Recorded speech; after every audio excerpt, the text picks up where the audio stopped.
Saint of the Day. April 27th. Saint Zita of Lucca. Virgin, born, 1212 AD Monsagrati or Monte Sagrati, near Lucca, Italy. Died, April 27, 1272, aged 59-60, Lucca, Italy. Venerated in Roman Catholic Church. Canonized, 1696 AD.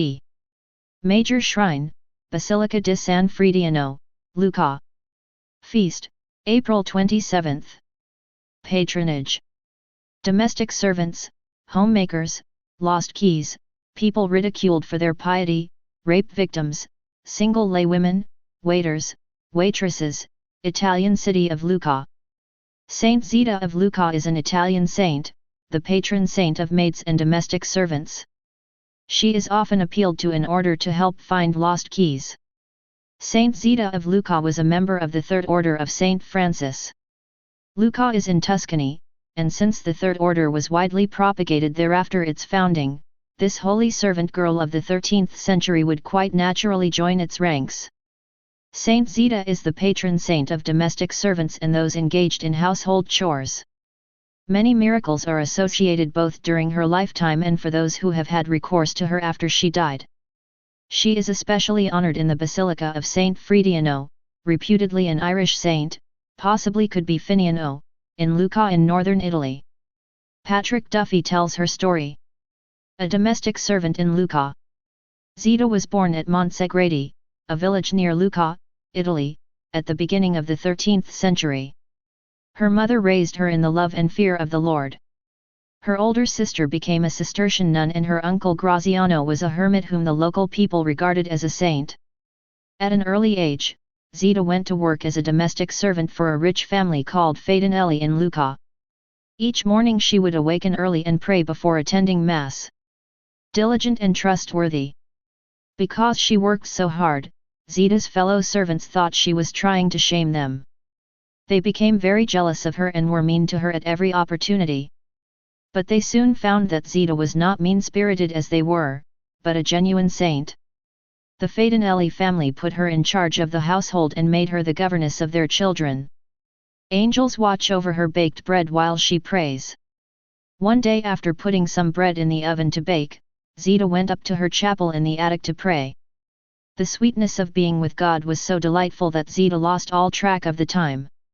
When she came to her senses, she rushed back to the kitchen, sure that the bread would be burned and the kitchen full of smoke. But instead, she found the beautifully smelling freshly baked bread laid out on the kitchen table. Were the angels watching over her baking while she talked with God? Generous to a fault. Zita was generous to a fault even with what did not belong to her. She shared her own food with whoever came to the Fatinelli household door and sometimes would even give food from the pantry to the many hungry beggars who came looking for help. When Signor Fatinelli became aware of this, he became enraged. One day when he found that Zita had given away the entire store of dried beans from the pantry, he dragged her into the pantry to show her what she had done. Miraculously, though, and to his shock, when they got to the pantry, the full store of the dried beans was replenished. The fur mantle and the angel door.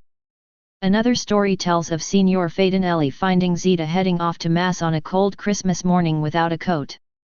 He gave her his own fur mantle and wrapped it around her as she went out, but said, "Remember, I want that back."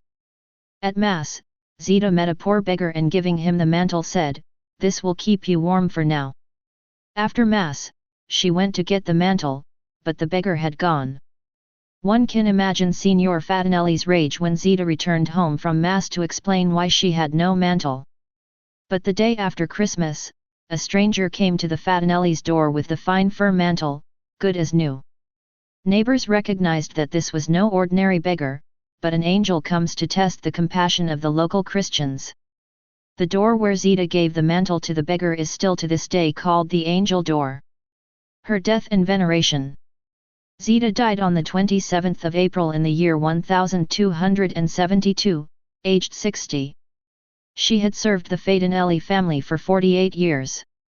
A judicial process has approved 150 miracles that were wrought on behalf of those who had recourse to her intercession. Body preserved. In 1580 Zita's body was found, whole and entire, and it is kept with great respect richly enshrined in St. Fridiano's Church in Lucca, Italy, next to the Fatinelli house where she worked.